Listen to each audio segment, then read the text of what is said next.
Hello दोस्तों, स्वागत है आपका सीकिंग जीनियस द पॉडकास्ट में, पावर्ड बाय अभ्यास शाला। आज का हमारा मेन टॉपिक है फिजियोथेरेपी। आप में से बहुत से लोगों को ये पता नहीं होगा कि 8 सितंबर को मनता है या मनाया जाता है वर्ल्ड फिजियोथेरेपी डे। लेकिन 8 सितंबर ही क्यों? 8 सितंबर इसलिए क्योंकि 1951 में फिजियोथेरेपी को एज अ मेन सब्जेक्ट लेकर के एक इंटरनेशनल ऑर्गेनाइजेशन ने एस्टैब्लिशमेंट किया, अपना फाउंडिंग डे मनाया। अब 1996 से इसी ऑर्गेनाइजेशन ने अपने फाउंडिंग डे को ऑफिशियली चेंज किया या ऑफिशियली फेमस किया एज वर्ल्ड फिजियोथेरेपी डे। और इसका मेन मोटिव, ऐसा करने की वजह बहुत सिंपल। हम जनसाधारण लोगों को लगता है कि फिजियोथेरेपी तो सिर्फ चोट लगने या सर्जरी होने के बाद की जो रिकवरी एक्सरसाइज होती है वही होता है। जी नहीं, फिजियोथेरेपी इससे कहीं ज़्यादा है। ऑब्वियसली इसका एक गोल ये है कि ये आपकी रिकवरी में हेल्प करे, बट इसका एक पहलू ये भी है कि आपके मोबिलिटी में इम्प्रूवमेंट लाने के लिए है, आपके मोबिलिटी में बेटरमेंट लाने के लिए है।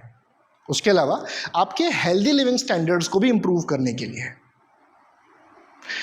लेकिन ये बात बहुत से लोग नज़रअंदाज कर देते हैं या फिर अनजाने में जान नहीं पाते हैं, और इसीलिए ये ऑर्गेनाइजेशन हर साल वर्ल्ड फिजियोथेरेपी डे यानी कि 8 सितंबर को अवेयरनेस कैंप लगाती है।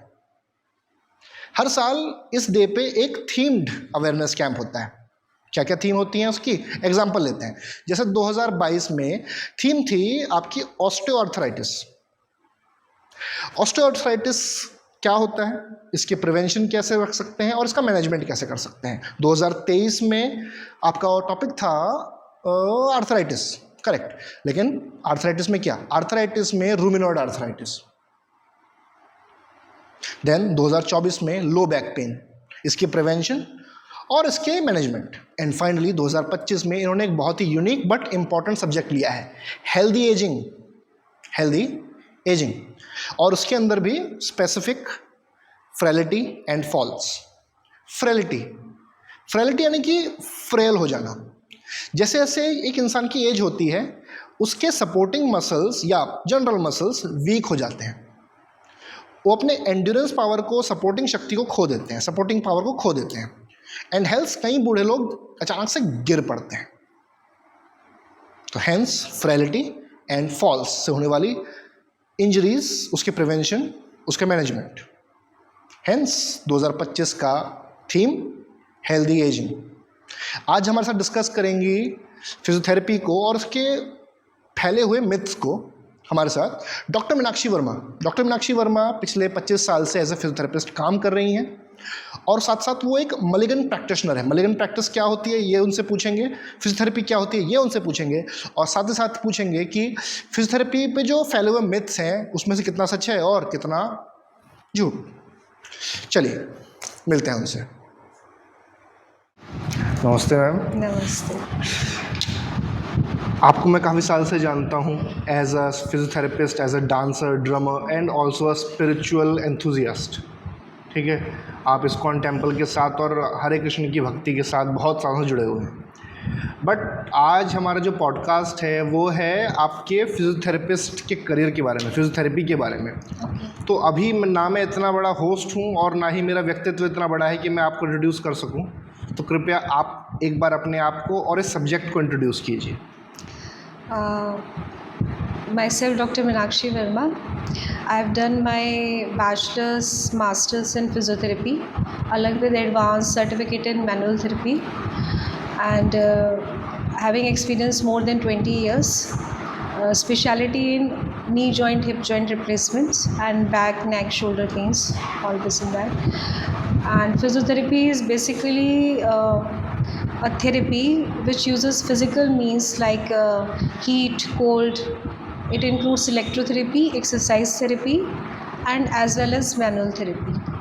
So basically it's a branch, it's a independent branch. पहले ये ब्रांच अंडर आती थी ऑर्थोपेडिशियन न्यूरो के अंडर, कि विदाउट उनके सब्सक्रिप्शन के हम वर्कआउट नहीं कर सकते थे।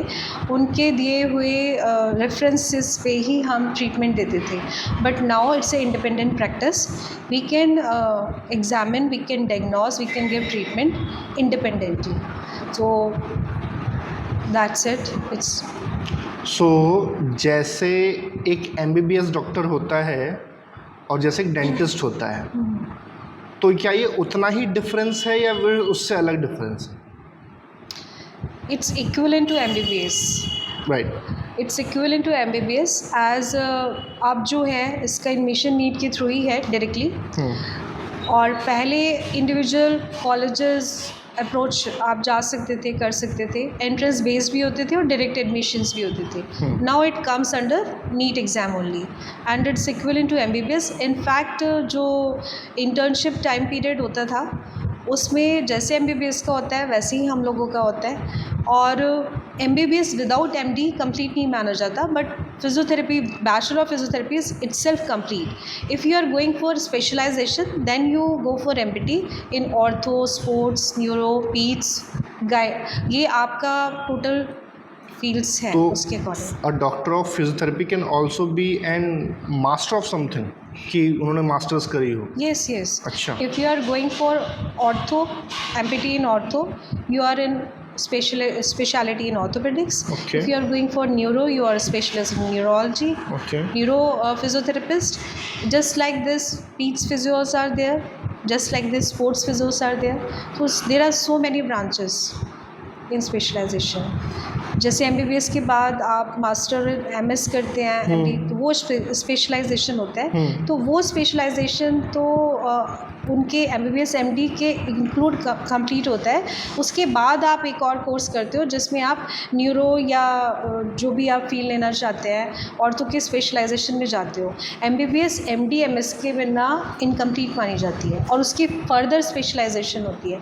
हमारा BPT itself is a complete. जो उनका फर्दर स्पेशलाइजेशन है वो हमारा masters in neuro ortho. Just like this. Okay. आपको इस फील्ड में कितने साल हो गए? मुझे इस पर मेरा एक्सपीरियंस 20+ है और मैंने अपने 4.5 साल बैचलर्स के लिए दिए हैं, मास्टर्स करी है और एडवांस कोर्स करी है. तो मेरा जो पूरा स्टडी टाइम पीरियड ही मेडिकल फील्ड के लिए 10 ईयर के अकॉर्डिंग मतलब उसमें गया है. और उसके साथ मैंने जो प्रैक्टिस करी है वो प्रैक्टिस एक्सपीरियंस मेरा 20+ है. Okay. So if I am bring it correctly, आपका फिजियोथेरेपी के साथ रिश्ता 30 साल का है, 10 साल स्टडी का और 20 साल प्रैक्टिस का. नहीं, 25 बोले. ओके. सो यानी कि 10 साल और 15. क्योंकि जो मास्टर्स करी है वो मैंने बाद में करे हैं. मास्टर्स मैंने अलग उसके बाद प्रैक्टिस नहीं स्टार्ट करी.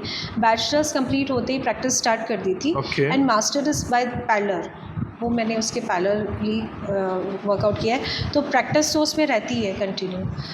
पोस्टिंग्स होती हैं तो पेशेंट्स तो हम देखते ही हैं. क्लिनिक्स हमारे रन्स होते हैं तो हम थोड़ा टाइम पीरियड क्लिनिक में देते हैं और उसके साथ साथ हम मास्टर्स भी कंप्लीट करते हैं. तो दैट इज़ इंक्लूडिंग. तो ये जो फिजियोथेरेपिस्ट होते हैं ये किसी भी डॉक्टर की इक्विवेलेंट स्टडी करते हैं, वही सब्जेक्ट स्टडी करते हैं या अलग स्टडी करते हैं? एक्चुअली हम ये कहना गलत ही होगा कि एक MBBS तो सारी पढ़ाई करते हैं, उसके साथ मेडिसिन पढ़ते हैं, they have to prescribe medicine. But हमारे फिजियोथेरेपी कोर्स में तो हम फार्मा भी पढ़ते हैं, but we are not legally allowed to prescribe medicine. But हमें नॉलेज सारी होनी चाहिए. तो फार्मा भी हमारा सब्जेक्ट है. मेडिसिन भी उसमें पढ़ लेते हो? फार्माकोलॉजी भी हम लोगों का सब्जेक्ट रहता है, वो भी हमने पढ़ा है. But we are not suppose, वो हमें पढ़ना इसलिए ज़रूरी है ताकि हमें आइडिया हो कि किस डिजीज़ में, किस प्रॉब्लम में क्या मेडिसिन चल रहा है पेशेंट का. अब जो हमने एक्स्ट्रा पढ़ना है वो हमें फिजियोथेरेपी पढ़ना है कि हर एक बीमारी के लिए हमें फिजियोथेरेपी उसमें क्या अप्लाई करनी है. तो बेसिकली हमारा एक ये फील्ड एडिशन में और हो जाता है कि हमें फिजियोथेरेपी उसके लिए क्या यूज़ करनी है without medicine. Right. So ma'am, tell me something about Mulligan practitioner. ये सही में फिजियोथेरेपी के अंदर आता भी है? हाँ, it's a part of physiotherapy. It's manual therapy basically. तो मैनुअल थेरेपी में कुछ टेक्निक्स हैं, मलिगन टेक्निक्स. ये टेक्निक्स इसलिए अच्छी हैं क्योंकि जो नॉर्मल फिजियोथेरेपी है उसका रिजल्ट थोड़ा हमें लेट मिलता है. अगर बेसिक हम नॉर्मल एक्सरसाइजेज स्ट्रेचिंग करें तो एक तो वो पेनफुल होती है और उसका रिजल्ट धीरे धीरे आता है. लेकिन मलिगन टेक्निक ऐसे डिज़ाइन करी गई है कि आप ग्लाइड के थ्रू कुछ पर्टिकुलर जॉइंट्स पे मूवमेंट कराते हैं, स्ट्रेचिंग कराते हैं, तो उससे आपको रिज़ल्ट क्विकर मिलता है। इनफैक्ट कभी कभी जो पेन होता है वो इंस्टेंट जब आप डिलीवर कर रहे हो टेक्निक तभी पेन फ्री हो जाता है। 99% तक भी पेशेंट्स का पेन चला जाता है, अदरवाइज़ अच्छे से डिलीवर हुआ है तो 90 भी। और रेंजेस बढ़ानी है तो जिस ट्रीटमेंट में डेज़ आपको, अगर सपोज एन एग्जाम्पल 20 डेज़ लग रहा है तो आपका 5 डेज़ में ओके हो जाए। 5 डेज़ में there is lots of difference. अगर अच्छे से एग्जीक्यूट किया गया है, अच्छे से डिलीवर करी गई है टेक्निक, तो results are much better than normal exercises of physiotherapy. Okay, आपने एक वर्ड यूज़ किया ग्लाइड्स, मैं वो समझता नहीं क्या है। एक्चुअली हमारे जो जॉइंट्स हैं उनकी जो मूवमेंट्स है एक पर्टिकुलर डायरेक्शंस में होती है। ओके। तो उसी के लिए टेक्निकली हम वो ग्लाइड यूज़ करते हैं जिससे मिनिमल पेन हो ओके। और रेंज ज़्यादा बढ़े। हमें बेसिकली जॉइंट की रेंजेस बढ़ानी होती है और पेन रिड्यूस करना है, स्टिफनेस रिड्यूस करना है। तो इसके लिए हम कुछ ग्लाइड्स यूज़ करते हैं जिससे मैक्सिमम रेंज में आए जॉइंट। ग्लाइड होता क्या है? ग्लाइड बेसिकली सपोज आपका बॉल है बॉल सॉकेट और एक ये सॉकेट है। करेक्ट। तो इसमें हम क्या है कि इंटीरियर पोस्टीरियर ग्लाइड के थ्रू जिससे मैक्सिमम रेंज हो और पेन फ्री हो वो हम यूज़ करते हैं। Okay okay okay okay okay okay okay. जहाँ तक मैंने इस बारे में सुना है मलिगन प्रैक्टिस के बारे में, आई थिंक ये एक ऑस्ट्रेलियन टेक्निक है। हाँ जी, एक ब्रांड मलिगन है हमारे, वो न्यूजीलैंड से कनेक्ट करते हैं। तो ये बेसिकली इसलिए बोला गया है बाहर की टेक्निक है क्योंकि ब्रांड मलिगन बाहर को बिलोंग करते हैं ऑस्ट्रेलिया से, तो उन्होंने ही ये डेवलप करी है टेक्निक्स। ओके। तो उन्हीं के दिए हुए ये टेक्निक्स है, इसलिए। तो इसका ब्रांच सिखाने का school of Mulligan practitioner India में है? हाँ जी, मलिगन कंसेप्ट टीचर्स हैं ओके। जो उन्हीं से ट्रेंड हैं। और उसके बाद हमारे यहाँ मतलब इंडिया के अंदर डॉक्टर दीपक कुमार हैं जो सबसे अच्छे मलिगन कंसेप्ट टीचर है। उन्होंने ही सारे बैचेस यहाँ पे कंडक्ट कराए हैं। Still batches are going and they are doing wonders, because जो हम 4-4.5 साल में सीख के आते हैं उसके बाद अगर हम सर का कोर्स कर लेते हैं तो हमें पता चलता है कि हम क्या क्या कर सकते हैं। जो हमने नॉलेज ली है उसका बेटर रिजल्ट हम इन टेक्निक्स के थ्रू ही दे सकते हैं। Okay okay okay okay. ये शो रिलीज़ हो रहा है आज अपने वर्ल्ड फिजियोथेरेपी डे पे, तो इसके रिगार्डिंग मैं चाहता था कि इस पॉडकास्ट में हम कुछ मिथ्स को बस्ट करें। तो मेरे पास कुछ क्वेश्चन हैं, उनका मैं आंसर चाहूँगा आपसे।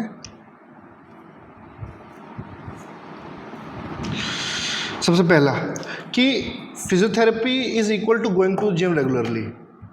Physiotherapy is equal to going to gym regularly? No, not at all. Gym is a normal workout, normal fitness workout, and physiotherapy is basically if you are having any disease, not exactly disease, any pain. If you are suffering from cervical, back pain, shoulder pain, these are the condition. In that cases you move to physiotherapy. And gym is a normal fitness workout. जब आपको कोई problem नहीं है तब आप gym जाओगे for the fitness. Okay okay. दूसरा है कि physiotherapy is good for joint mobility issues, not spine mobility issues. No, it's totally a myth. Spine भी फिजियोथेरेपी का ही पार्ट है। There are lots of clinic like spine care, Capri spine clinic, इस type से आपके बहुत सारे spine clinic है जो फिजियोथेरेपिस्ट ही डील करते हैं। ओके, मतलब जो किसी को अगर स्पाइन में इशू है तो वो फिजियोथेरेपिस्ट पे जा सकता है। मेजर पार्ट है इस फिजियोथेरेपी में, सारे जॉइंट्स आते हैं, स्पाइनल जॉइंट्स भी आएंगे, knee, hip, ankles, every joint is covering in physiotherapy. सारे जॉइंट पेन्स आते हैं फिजियोथेरेपी के अंदर। स्पाइन के लिए कोई अलग ब्रांच नहीं है, it's a part of physiotherapy. ठीक है। दूसरा है, ये तो इन जनरल लग रहा है मुझे, कि once the pain goes away therapy can stop. दर्द एक बार रुक गया तो आप थेरेपी स्टॉप कर सकते हैं? नहीं, उसको मेंटेन करने के लिए आपको कुछ डोसेज देनी होती है। सपोज़ आप मेडिसिन लेते हो तो बॉडी वेट के हिसाब से एक पर्टिकुलर मिलीग्राम की डोसेज दी जाती है कि 250, 500, once in a day, twice in a day, TDS, इस टाइप से दिया जाता है। Same with the physiotherapy, there is a dosage. अगर आपको कोई प्रॉब्लम डायग्नोस हुई है तो आपको मिनिमम 5 to 7 days और 7 to 10 days, 12 days, 15, 20 ऐसे होता है। या फिर 1 month का, जैसे कि TKR का पेशेंट है तो उसको आप अगर डिलीवर करने जा रहे हो तो 15 days का पैकेज या 2 पैकेजेस लोगे तो आप 1 month का डिलीवर करोगे। जो क्लिनिक में आप 5 to 7 डेज़ का कह रहे हैं, तो 5 is the minimum. 5 is the minimum. जैसे कि आज आपने थेरेपी ली, अगर आपको लगा कि 5 दिन में ठीक हो गया, तो उसे मेंटेन भी तो करना पड़ेगा। सपोज़ आपने कोई जॉइंट मोबिलाइज़ किया, मसल्स को ट्रेन किया, स्ट्रेचिंग करी, जो भी है, अगर आप उनको इन बिटवीन ट्रीटमेंट को छोड़ दोगे, तो जो आपका पेन रिकवर हुआ है वो वापस आ जाएगा। तो that should be maintain. Malalignments होती है, उसको करेक्ट करना होता है। करेक्शन के टाइम पे डेली आप थोड़ा थोड़ा करेक्ट करोगे, फिर उसको मेंटेन करोगे, तभी तो वो लॉन्ग टाइम के लिए गोज़ ऑफ होगा। अगर आप उसे इन बिटवीन छोड़ दोगे तो फिर इट अगेन कम्स बैक, फिर आप बोलोगे कि ये तो मुझे फिर हो गया।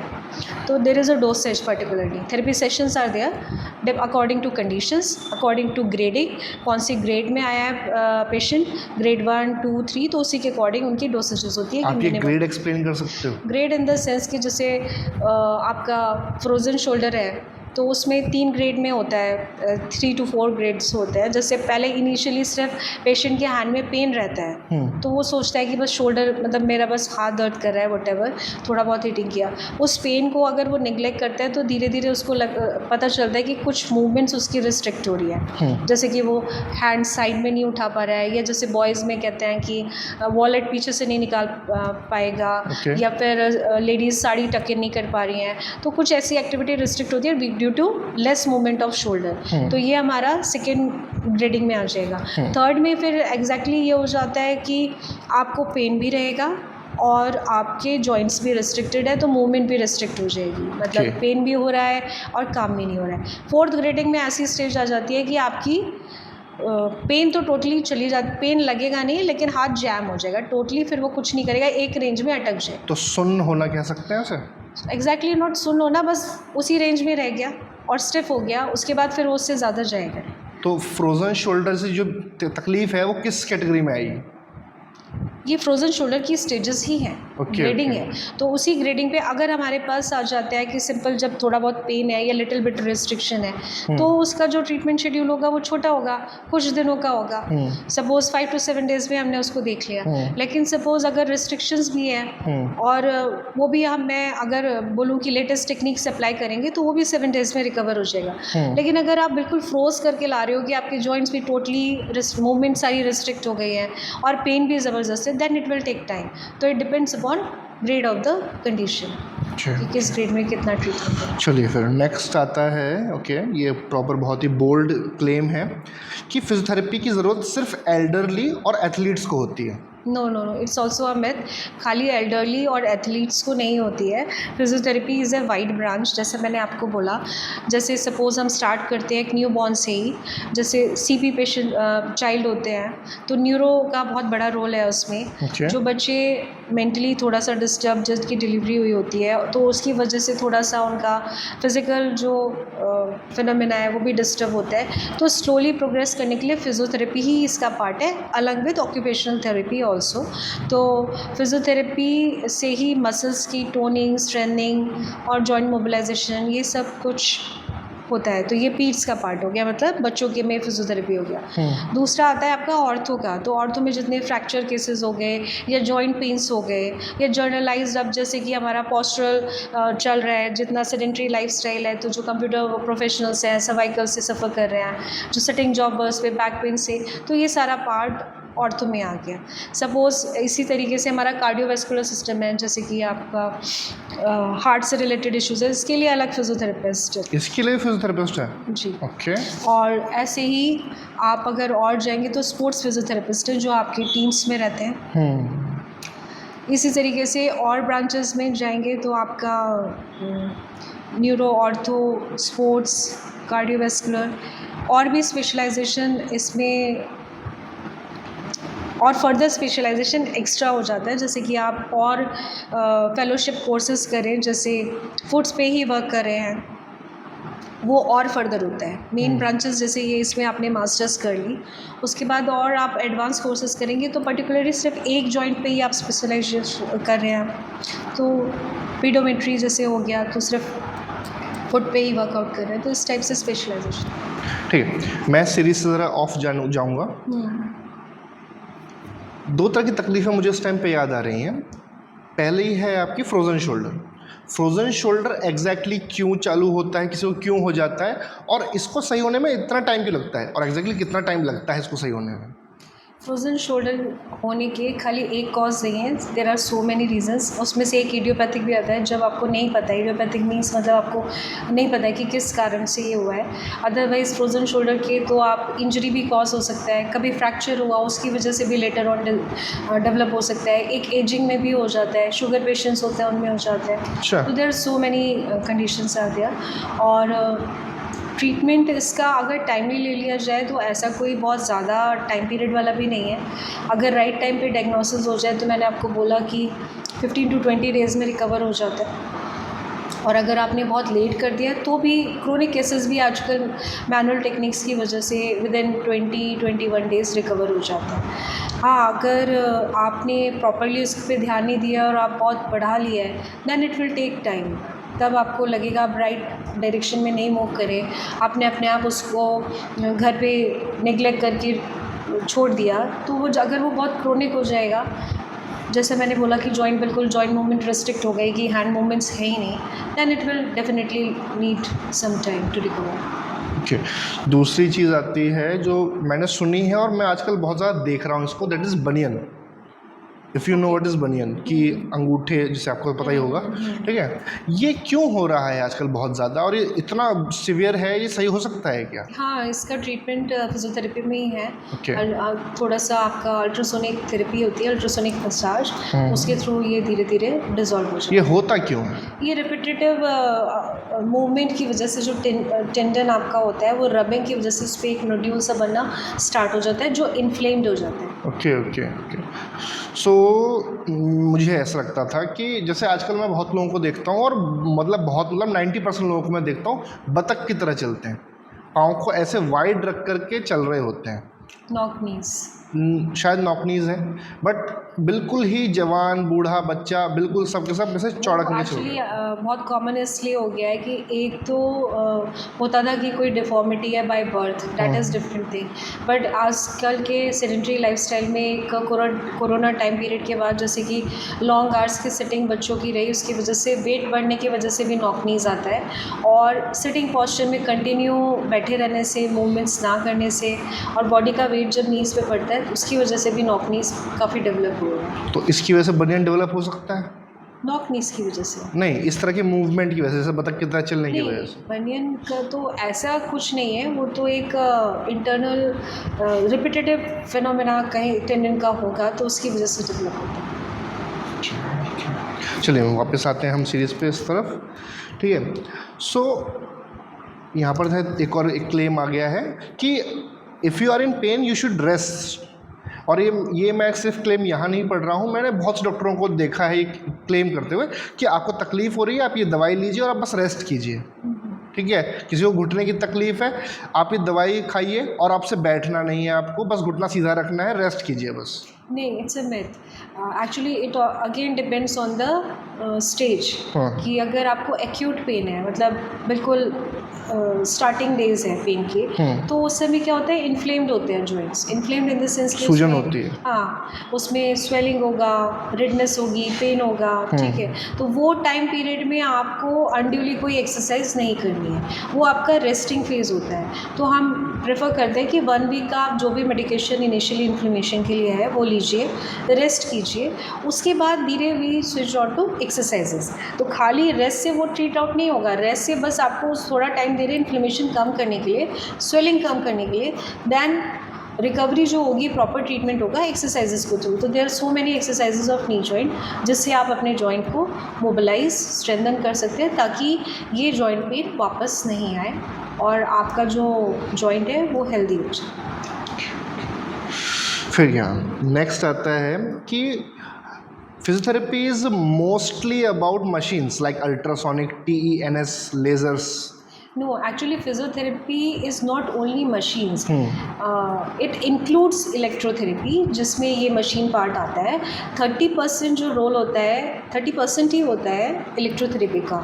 अगर आप पूरा ट्रीटमेंट रिजिम बनाते हैं तो उसमें क्या होता है कि इलेक्ट्रो पार्ट होता है, एक्सरसाइज पार्ट होता है। तो जो आपका इलेक्ट्रो पार्ट है उसमें आता है आपका अल्ट्रासोनिक, मॉइस्ट हीट पैक हो गया, आपका अल्ट्रासाउंड हो गया, इंटरफ्रेंस थेरेपी हो गई, शॉर्ट वेव्स हो गई, लॉन्ग वेव्स हो गई, ये इलेक्ट्रो पार्ट है। That is a part of therapy session, not complete therapy session. खाली फिजियोथेरेपी ये मशीन्स नहीं है, इसके अलावा बहुत कुछ है। There is a wide range of exercises, wide range of techniques, so many things हैं। ओके, नेक्स्ट आता है कि अगेन एक क्लेम है ये, फिजियोथेरेपी जो है क्विक फिक्स प्रोवाइड करती है। Quick fix? क्विक फिक्स मतलब कि बस तुरंत का सोल्यूशन है, लॉन्ग टर्म नहीं चलता है ये।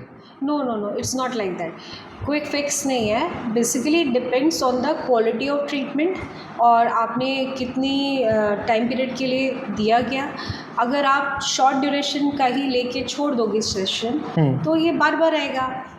तो आपको लगेगा कि सिर्फ जितने टाइम मैंने थेरेपी लिया उतने टाइम में ठीक था, उसके बाद मुझे अगेन आ गया। तो उसमें जो प्रॉब्लम होती है वो थेरेपी की प्रॉब्लम नहीं होती है, वो डोसेज की प्रॉब्लम होती है। जब आपको आराम आ रहा था तो आपके डॉक्टर ने जितनी टाइम के लिए लेने को बोला है, चाहे उन्होंने 10 डेज़ बोला है, चाहे 20 डेज़ बोला है, तो वो टाइम पीरियड आपको कंप्लीट करना है। वो कंप्लीट इसीलिए करना है कि बार बार रिपीट ना हो। अच्छा, बार बार ये तब आएगी जब आप अपने प्रिकॉशंस छोड़ेंगे। किसी भी बीमारी के लिए ट्रीटमेंट से ज़्यादा प्रिकॉशंस भी मैटर करते हैं। इट जस्ट लाइक कि आपका गला खराब है, डॉक्टर ने आपको गले खराब के लिए एंटीबायोटिक दिया है, but at the same time ये भी बोला है दही खट्टा ठंडा पानी नहीं पीना है।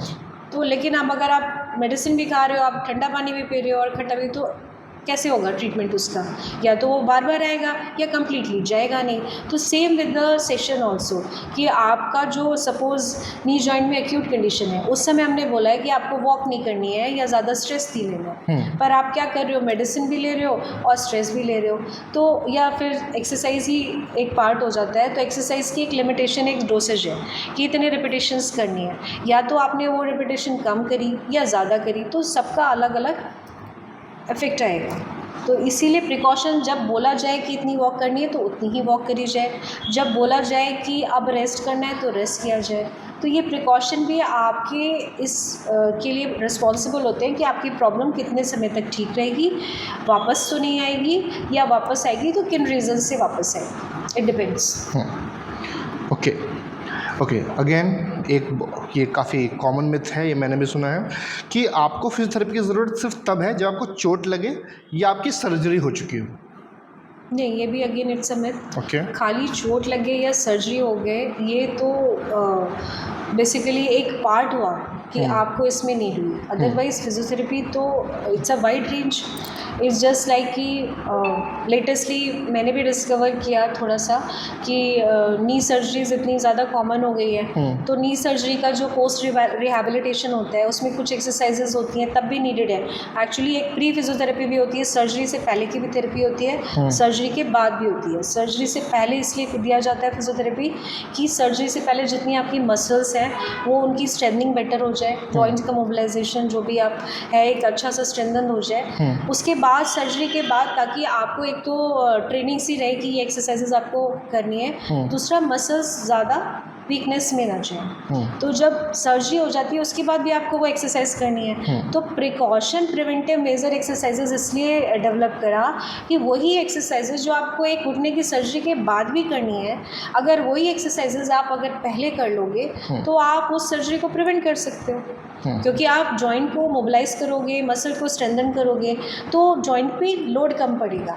जब मसल पूरा स्ट्रेंथन हो जाती है तो जॉइंट पे लोड नहीं आता है। लोड नहीं आएगा तो वियर एंड टियर फास्ट नहीं होगा, वियर एंड टियर फास्ट नहीं होगा तो जॉइंट हेल्दी रहेगा। आपने ये पॉइंट अपना कहा तो मुझे भी लग रहा है कि मैं एक पॉइंट कहना और वेरीफाई करवाना चाहूँगा आपसे। जैसे कि कोई प्लेयर है, किसी गेम को खेलता है, तो वो अगर फिजियोथेरेपी ले रहा है और उसको चोट नहीं लगी है तो वो इसलिए ले रहा है ताकि वो अपनी मसल्स की, अपने जॉइंट्स की परफॉर्मेंस इंप्रूव कर सके। तो ऐसा भी होता है। तो फिर तो ये इंजरी में नहीं आया, ये तो परफॉर्मेंस एनहांसमेंट में आया। इट्स अ पार्ट, इंजरी में भी जाएगा, इट्स अ पार्ट, सर्जरी में भी जाएगा, इट्स अ पार्ट। अदरवाइज आपके नॉर्मल पेन्स के लिए भी फिजियोथेरेपी है, जो आपकी पॉस्चरल पेन्स है उनके लिए भी है, अर्गोनॉमिकली जो आपका बैड पॉस्चर से जो डेवलप हो जाती है चीज़ें उसके लिए भी है, ठीक है। और बाकी तो आपको मैंने बताया इतना स्पेशलाइजेशन है, और तो न्यूरो, स्पोर्ट्स, थोड़ा आपका फिजिकल एनहांसमेंट के लिए भी है। देखा जाए तो एक और तरीके से। इसी में ही अब जो लेटेस्ट है, जो अब हम चाहते हैं कि आए, वो है preventive measure exercises.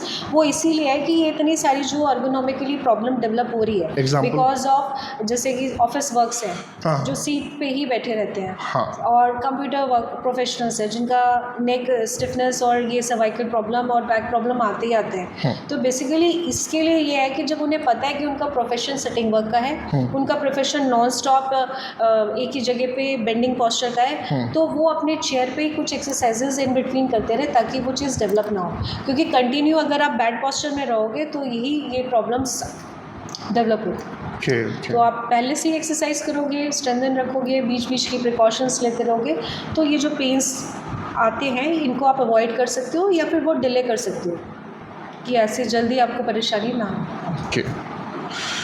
Okay next. Okay ये तो काफ़ी अलग तरह का क्लेम है। Physiotherapy is just massage.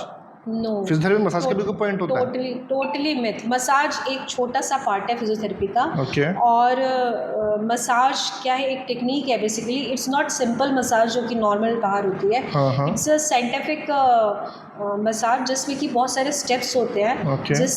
जिससे आप ब्लड सर्कुलेशन इंक्रीज़ करते हैं, मसल टिश्यू को हेल्दी बनाने के लिए उसको सॉफ्टर करते हैं। Okay. जो एडिशंस होते हैं अंदर, जो पेन जैसे गांठें बढ़ जाती हैं उसकी वजह से जो दर्द होता है उनको ब्रेक करते हैं। तो उसमें टेक्निक्स हैं। तो it's a therapeutic massage, not a simple massage जो कि आप नॉर्मल मसाज करते हैं। तो ये एक छोटा सा पार्ट है थेरेपी का।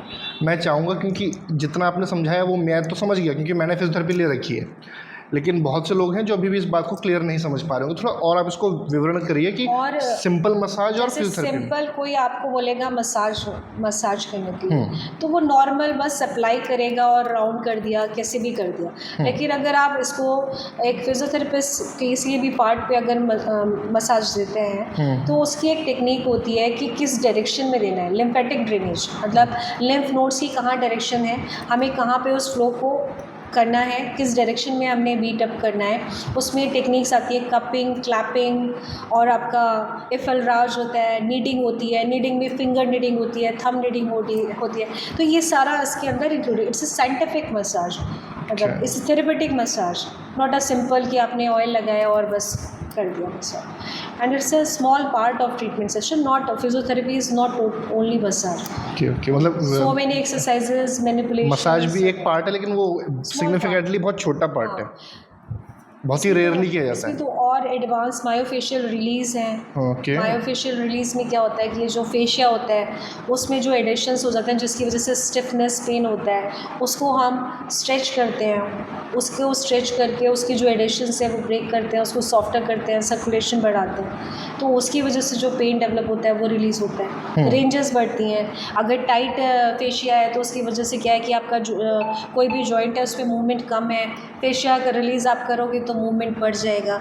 MFR आप इसमें कंबाइंड थेरेपी भी दी जाती है, जैसे मलिगन हमने बोला फ्रोजन शोल्डर में, तो हम उसमें मायोफेशियल रिलीज भी अप्लाई करते हैं। MET टेक्निक होती है वो भी अप्लाई करते हैं, मसल एनर्जी टेक्निक, उससे भी बेटर रेंजेस आते हैं। तो आज की टाइम में खाली फिजियोथेरेपी एक सिंपल एक मसाज वाला या सिर्फ हीट थेरेपी नहीं है, उसके अंदर lots of thing are there.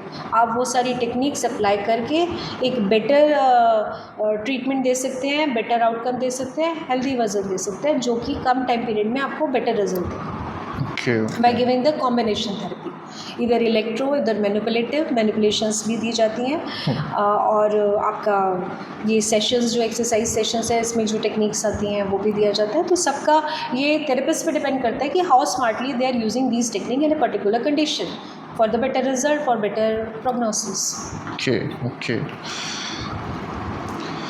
I think हम बिल्कुल लास्ट वाले पे आ गए हैं, और ये मुझे वर्ड नहीं पता, ऑस्टियोपैथी क्या होता है? पहले आप ऑस्टियोपैथी मुझे एक्सप्लेन कीजिए। Osteopathy is the holistic approach. इसमें खाली जॉइंट या सिर्फ जॉइंट से रिलेटेड इश्यूज नहीं आते, ये लोग इसमें विजरल भी इंक्लूड करते हैं। विजरल मतलब ऑर्गन, ओके। ऑर्गन पेन भी इसमें इंक्लूड होता है। इसमें नो डाउट इसमें भी आपका मसाज भी आता है, मैनिपुलेशंस भी आता है, मसल ट्रेनिंग भी आता है, सर्कुलेशन वगैरह, but it's just a holistic approach covering all. इस फिजियोथेरेपी में इसको इंक्लूड कर सकते हैं। It's not exactly full physiotherapy. Physiotherapy is a vast one, it's a part. आप ऑस्टियोपैथिक की टेक्निक्स यूज़ कर सकते हैं। Okay, coming back to the question, तो क्वेश्चन लिखा है यहाँ पर बेसिकली फिजियोथेरेपी, कायरोप्रैक्टिस या फिर chiropractors, osteopathy and general fitness training are same? No, all are different. Different, explain कर सकते फिजियोथेरेपी अगेन मैंने बोला बहुत वास्ट है, उसके अंदर बहुत सारी चीज़ें आती हैं जिसमें इलेक्ट्रोथेरेपी हो गई, एक्सरसाइज थेरेपी हो गई, मैनिपुलेशंस हो गई, मैनुअल थेरेपी हो गई, ठीक है, ये सारा पार्ट है। अब इसमें अंदर और स्पेशलाइजेशन में जाते हैं तो कुछ ऑस्टियोपैथी टेक्निक्स भी यूज़ करने लगे हैं, लेकिन ऑस्टियोपैथिक अलग प्रोफेशनल्स भी हैं जो सिर्फ ऑस्टियोपैथी ट्रीटमेंट देते हैं। जैसे मैंने बताया उसमें विजरल ऑर्गन्स के पेन भी इंक्लूडेड है, ठीक है, और होलिस्टिक अप्रोच है। ऐसे ही जो कायरो प्रैक्टिशनर है वो दे आर उन्हें हम बोलेंगे जैसे कि spine adjustment, alignment correction, manipulation से डील करते हैं, वो एडजस्टिंग करते हैं पूरी बॉडी का। जैसे कि आप ये मानिए कि एक जैसे कार जाता है, व्हील बैलेंसिंग होती है, अगर व्हील का एक भी व्हील डिस्टर्ब होगा तो पूरी बॉडी का जो अलग तरीके से मूव करेगी। तो same with the full body also, तो स्पाइन एडजस्टिंग, आप टॉप टू टो स्पाइन को बिल्कुल इंटैक्ट करेंगे मैनिपुलेशन से, एडजस्टिंग से, तो उसकी वजह से भी काफ़ी पेन रिड्यूस होता है। तो chiro practitioner are those manipulative corrections. Okay. And fitness trainer is basically for the normal persons जिनको कोई बीमारियां नहीं होती, मोस्टली वही फिटनेस के लिए ऐसे जाते हैं for weight training programmes, for weight losing और फॉर फिटनेस लाइक कि कोई प्रॉब्लम जनरल फिटनेस। बीमार व्यक्ति फिटनेस प्रोग्राम के लिए जिम वगैरह नहीं जाएगा, पहले वो डॉक्टर को पहले अपनी कंसल्ट प्रॉब्लम्स ठीक करेगा या फिर लिमिटेशन में काम करके आएगा कि मेरे को बैक पेन है तो मैं बैक एक्सरसाइज नहीं कर रहा, मैं सिर्फ हैंड की कर रहा, लेकिन फिर भी कहीं ना कहीं पूरी बॉडी कनेक्टेड है तो उसमें भी लिमिटेशंस होती है। तो आइडियली कोई प्रॉब्लम वाला नॉर्मल जिम की एक्टिविटी करने नहीं चाहिए। तो these were the questions ma'am, आशा करते हैं आपको ये सेशन लगा होगा ठीक है। अब मेरा फाइनल क्वेश्चन आता है आपसे कि इतने मिथ्स आ चुके हैं फिजियोथेरेपी को लेके, तो मेरे ख्याल से और भी सब्जेक्ट्स को लेके आते होंगे, तो क्या इन मिथ्स को बर्स्ट करने के लिए कोई ऑलरेडी ऑर्गेनाइजेशन है जो फिजियोथेरेपी के बारे में जागरूक करे लोगों को? इंडियन एसोसिएशन ऑफ फिजियोथेरेपिस्ट, ये हमारी फिजियोथेरेपी ऑर्गेनाइजेशन है ऑल इंडिया लेवल पर, और बहुत अच्छे उनके प्रोग्राम्स हैं जो चल रहे हैं। कमिंग डेज में भी अभी फिजियो मंथन होने वाला है सितंबर में 11, 12, 13, तो उसमें भी बहुत बड़ा प्लेटफॉर्म है जिसपे सारे ऑल इंडिया लेवल से जो स्पेशलाइज्ड हैं थेरेपिस्ट वो अपनी अपनी प्रेजेंटेशंस, और हेल्थ मेला भी एक ऑर्गेनाइज़ करा है फर्स्ट टाइम, जो कि अपने आप में बहुत बड़ा हेल्थ मेला लगने वाला है, जिसमें एक प्लेटफॉर्म है जो सारे कॉलेजेस, सारे जितना फिजियोथेरेपी कॉलेजेस हैं, फिजियोथेरेपी आपका जो प्रोडक्ट्स है वो सबके स्टॉल्स वगैरह सब उसमें आएंगे। वो फॉर बेटर इन्फॉर्मेशन है for the at professional level also, student level also. और कमिंग ईयर में हमारा जो वर्ल्ड फिजियोथेरेपी डे सेलिब्रेशन है और वर्ल्ड फिजियोथेरेपी कॉन्फ्रेंस है वो इस बार हमारी इंडिया में है। चलिए मैम, आज के इंटरव्यू को इतने रखते हैं। धन्यवाद। Thank you.